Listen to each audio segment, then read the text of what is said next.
The Wind in the Willows by Kenneth Grahame. Chapter 12. The Return of Ulysses. When it began to grow dark, the rat, with an air of excitement and mystery, summoned them back into the parlor, stood each of them up alongside of his little heap, and proceeded to dress them up for the coming expedition. He was very earnest and thoroughgoing about it, and the affair took quite a long time. First there was a belt to go round each animal, then a sword to be stuck into each belt, then a cutlass on the other side to balance it, then a pair of pistols, a policeman's truncheon, several sets of handcuffs, some bandages, and sticking plaster, and a flask and a sandwich case.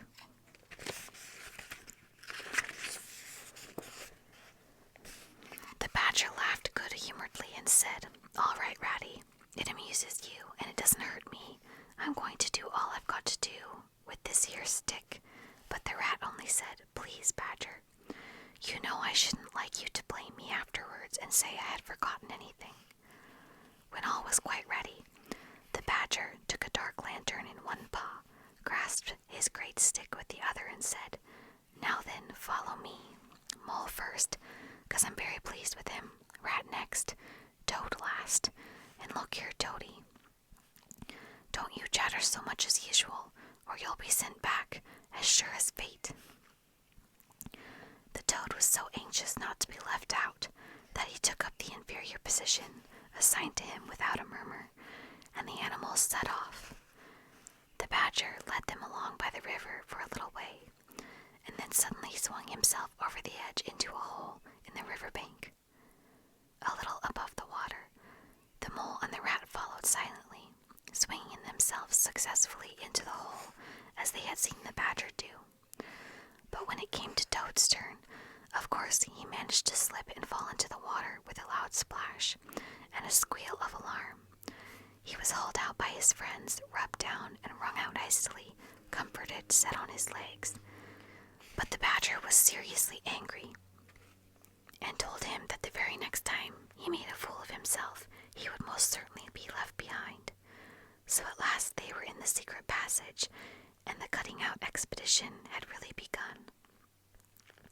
It was cold and dark and damp, and low and narrow, and poor Toad began to shiver, partly from dread of what might be before him, partly because he was wet through. The lantern was far ahead, and he could not help lagging behind a little in the darkness. Then he heard the rat call out warningly, "Come on, Toad," and a terror seized him of being left behind, alone in the darkness, and he came on with such a rush that he upset the rat into the mole, and the mole into the badger, and for a moment all was confusion. The badger thought they were being attacked from behind, and as there was no room to use a stick or cutlass, drew a pistol, and was on the point of putting a bullet into Toad, when he found out what had really happened, and he was very angry indeed, and said, "Now this time that tiresome Toad shall be left behind." But Toad whimpered, and the other two promised that they would be answerable for his conduct, and at last the badger was pacified, and the procession moved on. Only this time the rat brought up the rear, with a firm grip on the shoulder of Toad.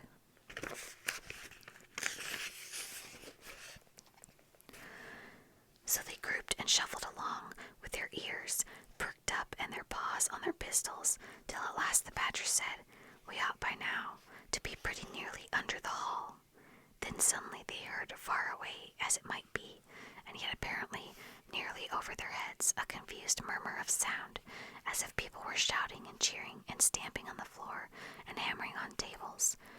The Toad's nervous terrors all returned, but the badger only remarked placidly, "They are going it, the weasels." The passage now began to slope upwards. They groped on a little further, and then the noise broke out again, quite distinct this time, and very close above them. "Hooray, hooray, hooray," they heard, and the stamping of little feet on the floor, and the clinking of glasses as little fists pounded on the table. "What a time they're having," said the badger. "Come on." They hurried along the passage till it came to a full stop, and they found themselves standing under a trap door that led up into the butler's pantry. Such a tremendous noise was going on in the banqueting hall that there was little danger of their being overheard. The Badger said, "Now, boys, all together." The four of them put their shoulders to the trapdoor and heaved it back.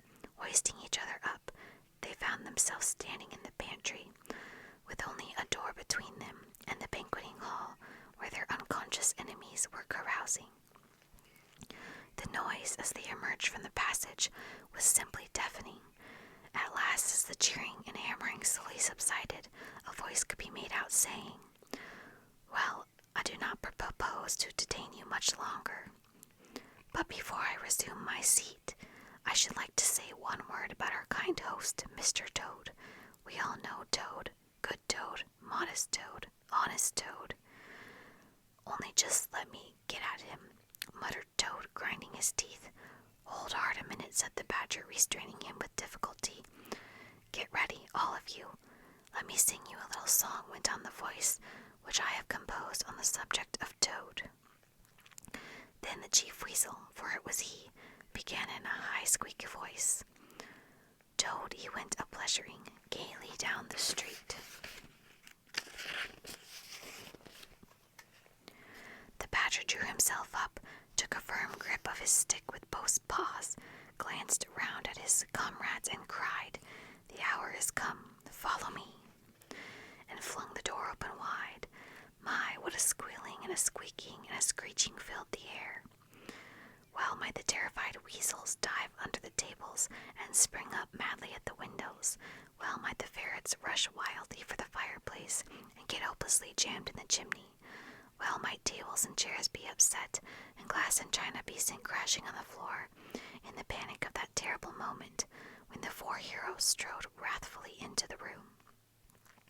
The mighty Badger, his whiskers bristling, his great cudgel whistling through the air.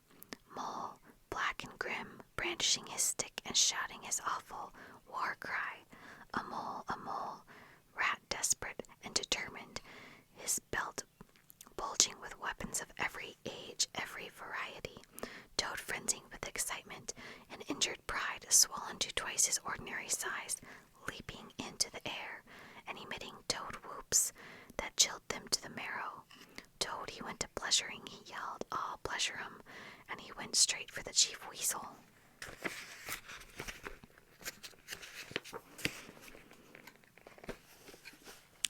They were but four in all, but to the panic-stricken weasels the hall seemed full of monstrous animals, gray, black, brown, and yellow, whooping and flourishing enormous cudgels, and they broke and fled with squeals of terror and dismay, this way and that way, through the windows, up the chimney, anywhere to get out of the reach of those terrible sticks.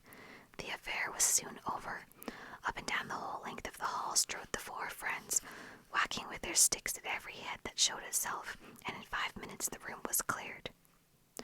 Through the broken windows the shrieks of terrified weasels escaping across the lawn were borne faintly to their ears. On the floor lay prostrate some dozen or so of the enemy, on whom the mole was busily engaged in fitting handcuffs. The Badger, resting from his labors, leaned on a stick and wiped his honest brow. "Mole," he said, "you're the best of fellows. Just cut along outside and look after those stout sentries of yours and see what they're doing. I've an idea. That's thanks to you. We shan't have much trouble from them tonight."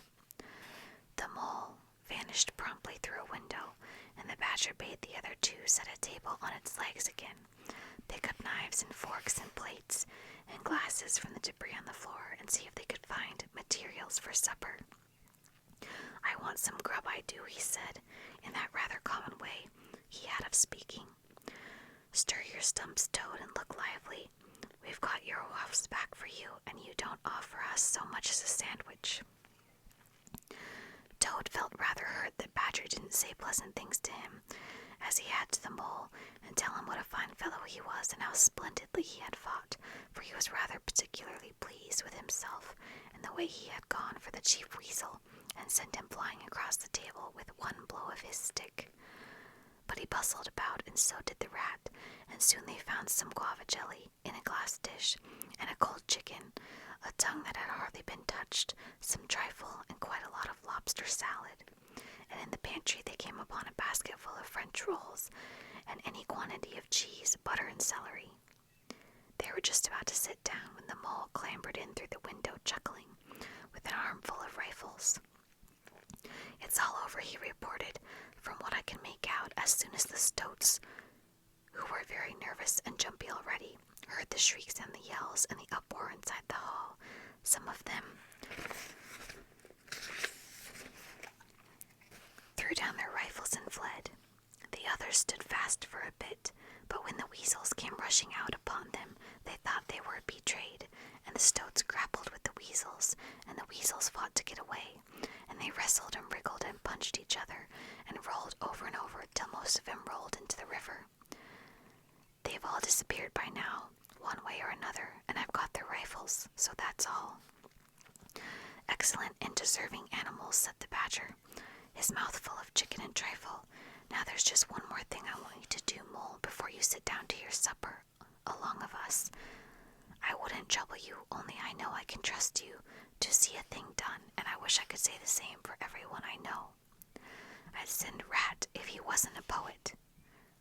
I want you to take those fellows on the floor there upstairs with you, and have some bedrooms cleaned out and tidied up and made really comfortable. See that they sweep under the beds and put clean sheets and pillowcases on and turn down one corner of the bedclothes, just as you know it ought to be done, and have a can of hot water and clean towels and fresh cakes of soap put in each room, and then you can give 'em a licking apiece, if it's any satisfaction to you, and put them out by the back door, and we shan't see any more of them, I fancy. And then come along and have some of this cold tongue. It's first rate. I'm very pleased with you, Mole." The good-natured Mole picked up a stick, formed his prisoners up in a line on the floor, gave them the order, "Quick march," and led his squad off to the upper floor. After a time he appeared again smiling, and said that every room was ready, and as clean as a new pin. "And I didn't have to lick him either," he added. "I thought on the whole that they had a licking enough for one night. And the weasels, when I put the point to them, quite agreed with me, and they said they wouldn't think of troubling me. They were very penitent, and they said they were extremely sorry for what they had done, but it was all the fault of the chief weasel and the stoats, and if ever they could do anything for us at any time to make up, we had only got to mention it. So I gave them a roll apiece and let them out at the back, and off they ran as hard as they could."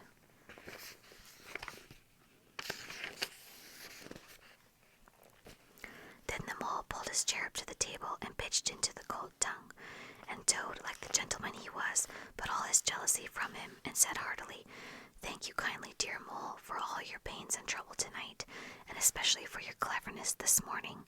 The Badger was pleased at that, and said, "There spoke my brave Toad." So they finished their supper in great joy and contentment, and presently retired to rest between clean sheets, safe in Toad's ancestral home, won back by matchless valor, consummate strategy, and a proper handling of sticks. The following morning, Toad, who had overslept himself as usual, came down to breakfast disgracefully late, and found on the table a certain quantity of eggshells, some fragments of cold and leathery toast, a coffee pot 3/4 empty, and really very little else, which did not tend to improve his temper, considering that, after all, it was his own house. Through the French windows of the breakfast room he could see the Mole and the Water Rat sitting in wicker chairs out on the lawn, evidently telling each other stories, roaring with laughter, and kicking their short legs up in the air. The Badger, who was in an armchair and deep in the morning paper, merely looked up and nodded when Toad entered the room. But Toad knew his man, so he sat down and made the best breakfast he could, merely observing to himself that he would get square with the others sooner or later. When he had nearly finished, the Badger looked up and remarked rather shortly, "I'm sorry, Toad, but I'm afraid there's a heavy morning's work in front of you. You see, we really ought to have a banquet at once to celebrate this affair. It's expected of you. In fact, it's the rule." "Oh, all right," said the Toad readily. "Anything to oblige, though why on earth you should want to have a banquet in the morning, I cannot understand. But you know I do not live to please myself, but merely to find out what my friends want, and then try and arrange it for 'em. You dear old Badger." "Don't pretend to be stupider than you really are," replied the Badger crossly, "and don't chuckle and splutter in your coffee while you're talking. It's not manners. What I mean is, the banquet will be at night, of course, but the invitations will have to be written and got off at once, and you've got to write 'em. Now sit down at that table. There's stacks of letter paper on it, with Toad Hall at the top in blue and gold, and write invitations to all of our friends."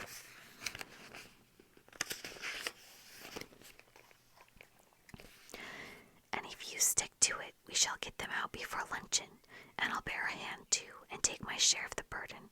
I'll order the banquet." "What?" cried Toad, dismayed. "Me stop indoors and write a lot of rotten letters on a jolly morning like this, when I want to go around my property and set everything and everybody to rights, and swagger about and enjoy myself? Certainly not. I'll see you. Stop a minute, though. Why, of course, dear Badger. What is my pleasure or convenience compared with that of yours? You wish it done, and it shall be done. Go, Badger. Order the banquet. Order what you like, then join our young friends outside in their innocent mirth, oblivious of me and my cares and toils. I sacrifice this fair morning on the altar of duty and friendship." The Badger looked at him very suspiciously, but Toad's frank, open countenance made it difficult to suggest any unworthy motive in his change of attitude. He quitted the room, accordingly, in the direction of the kitchen, and as soon as the door had closed behind him, Toad hurried to the writing table. He would write the invitations, and he would take care to mention the leading part he had taken in the fight, and how he had laid the chief weasel flat. And he would hint at his adventures, and what a career of triumph he had to tell about. And on the fly-leaf he would give a sort of program of entertainment for the evening, something like this, as he sketched it out in his head. Speech by Toad. There will be other speeches by Toad during the evening. Address by Toad. Synopsis. Our prison system. The waterways of old England. Horse stealing and how to deal property, its rights and its duties. Back to the land. A typical English squire. Song by Toad, composed by himself. Other compositions by Toad will be sung in the course of the evening by the composer. The idea pleased him mightily, and he worked very hard and got all the letters finished by noon, at which hour it was reported to him that there was a small and rather bedraggled weasel at the door, inquiring timidly whether he could be of any service to the gentleman. Toad swaggered out and found it was one of the prisoners of the previous evening. Very respectful and anxious to please, he patted him on the head, shoved the bundle of invitations into his paw, and told him to cut along quick and deliver them as fast as he could, and if he liked to come back again in the evening, perhaps there might be a shilling for him, or again perhaps there mightn't, and the poor weasel seemed really quite grateful, and hurried off eagerly to his mission. When the other animals came back to luncheon, very boisterous and breezy after a morning on the river, the mole, whose conscience had been pricking him, looked doubtfully at Toad, expecting to find him sulky or depressed. Instead, he was so uppish and inflated that the mole began to suspect something, while the rat and the badger exchanged significant glances. As soon as the meal was over, Toad thrust his paws deep into his trouser pockets, remarked casually, "Well, looked after yourself, you fellows. Ask for anything you want," and was swaggering off in the direction of the garden, where he wanted to think out an idea or two for his coming speeches, when the rat caught him by the arm. Toad rather suspected what he was after, and did his best to get away, but when the badger took him firmly by the other arm, he began to see that the game was up.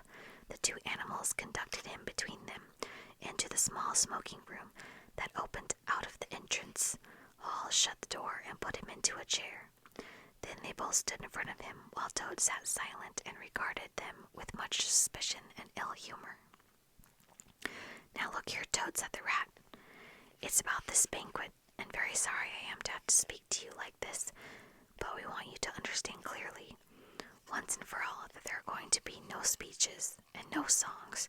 Try and grasp the fact that on this occasion we are not arguing with you, we're just telling you."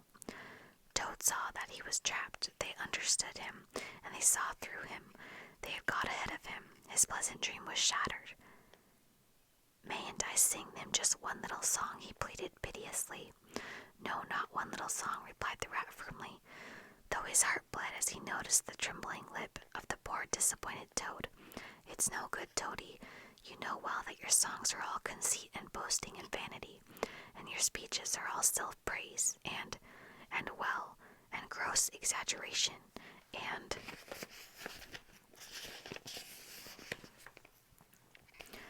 gas," put in the Badger in his common way. "It's for your own good, Toady," went on the Rat. "You know you must turn over a new leaf sooner or later, and now seems a splendid time to begin. Please don't think that saying all this doesn't hurt me more than it hurts you." Toad remained a long while, plunged in thought. At last he raised his head, and the traces of strong emotion were visible on his features. "You have conquered, my friends," he said in broken accents. "It was, to be sure, but a small thing that I asked, merely to leave, blossom, and expand for yet one more evening, to let myself go and hear the tumultuous applause that always seems to me somehow to bring out my best qualities. However, you are right, I know, and I am wrong. Henceforth I will be a very different Toad. My friends, you shall never have occasion to blush for me again. But, oh dear, this is a hard world." And pressing his handkerchief to his face, he left the room with faltering footsteps. "Badger," said the Rat, "I feel like a brute. I wonder what you feel like." "Oh, I know," said the Badger gloomily, "but the thing had to be done. This good fellow has got to live here and hold his own and be respected. Would you have him a common laughing-stock, mocked and jeered at by stoats and weasels?" "Of course not," said the Rat, "and talking of weasels, it's lucky we came upon that little weasel just as he was setting out with Toad's invitations. I suspected something from what you told me, and had a look at one or two. They were simply disgraceful. I confiscated the lot, and the good mole is now sitting in the blue boudoir, filling up plain, simple invitation cards." At last the hour for the banquet began to draw near, and Toad, who on leaving the others had retired to his bedroom, was still sitting there, melancholy and thoughtful, his brow resting on his paw. He pondered long and deeply. Gradually his countenance changed, and he began to smile long, slow smiles. Then he took to giggling, in a shy, self-conscious manner. At last he got up, locked the door, drew the curtains across the windows, collected all the chairs in the room, and arranged them in a semicircle, and took up his position in front of them, swelling visibly. Then he bowed, coughed twice, and letting himself go, with uplifted voice, he sang to the enraptured audience that his imagination so clearly saw. Toad's last little song. The Toad came home. There was panic in the parlor and howling in the hall. There was crying in the cowshed and shrieking in the stall. When the Toad came home, there was smashing in of window and crashing in of door. There was chivying of weasels that fainted on the floor. When the Toad came home, bang go the drums, the trumpeters are tooting, and the soldiers are saluting, and the cannon they are shooting, and the motor cars are hooting. As the hero comes, shout hooray, and let each one of the crowd try and shout it very loud, in honor of an animal whom you're justly proud, for it's Toad's great day. He sang this very loud, with great unction and expression, and when he had done, he sang it all over again. Then he heaved a deep sigh, a long, long, long sigh. Then he slipped his hairbrush in the water jug, parted his hair in the middle, and plastered it down very straight and sleek on each side of his face, and unlocking the door, went quietly downstairs to greet his guests, who he knew must be assembling in the drawing-room. All the animals cheered when he entered, and crowded round to congratulate him and say nice things about his courage and his cleverness and his fighting qualities. But Toad only smiled faintly and murmured, "Not at all," or sometimes for a change, "On the contrary." Otter, who was standing at the hearthrug, describing to an admirable circle of friends exactly how he would have managed things had he been there, came forward with a shout, threw his arms around Toad's neck, and tried to take him round the room in triumphal progress.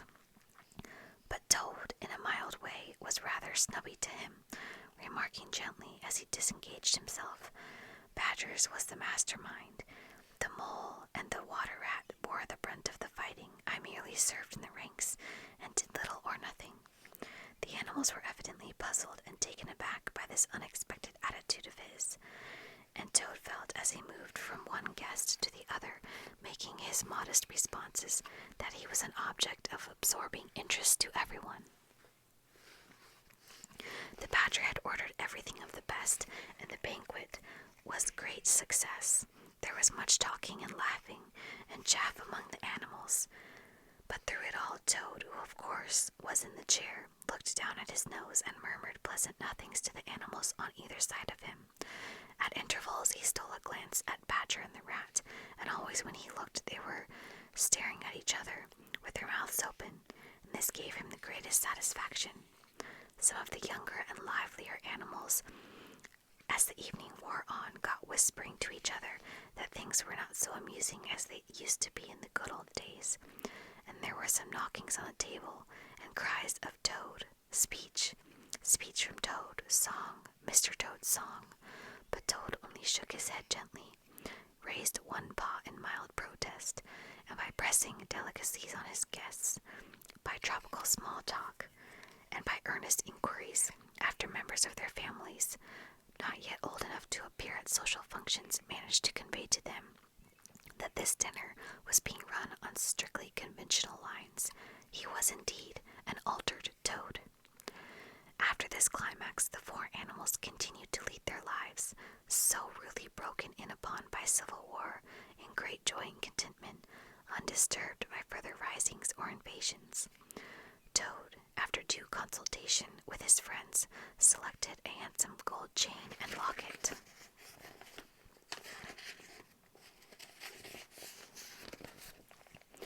Set with pearls, which he dispatched to the jailer's daughter with a letter that even the Badger admitted to be modest, grateful, and appreciative, and the engine driver in his turn was properly thanked and compensated for all his pains and trouble. Under severe compulsion from the Badger, even the barge woman was with some trouble sought out, and the value of her horse discreetly made good to her, though Toad kicked terribly at this, holding himself to be an instrument of fate, sent to punish fat women with mottled arms who couldn't tell a real gentleman when they saw one. The amount involved, it was true, was not very burdensome, the gypsy's valuation being admitted by local assessors to be approximately correct.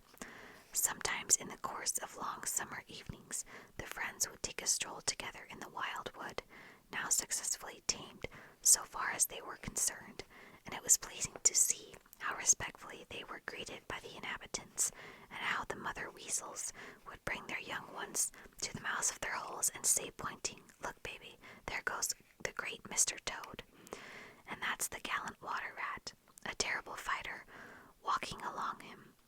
And yonder comes the famous Mr. Mole, of whom you so often have heard."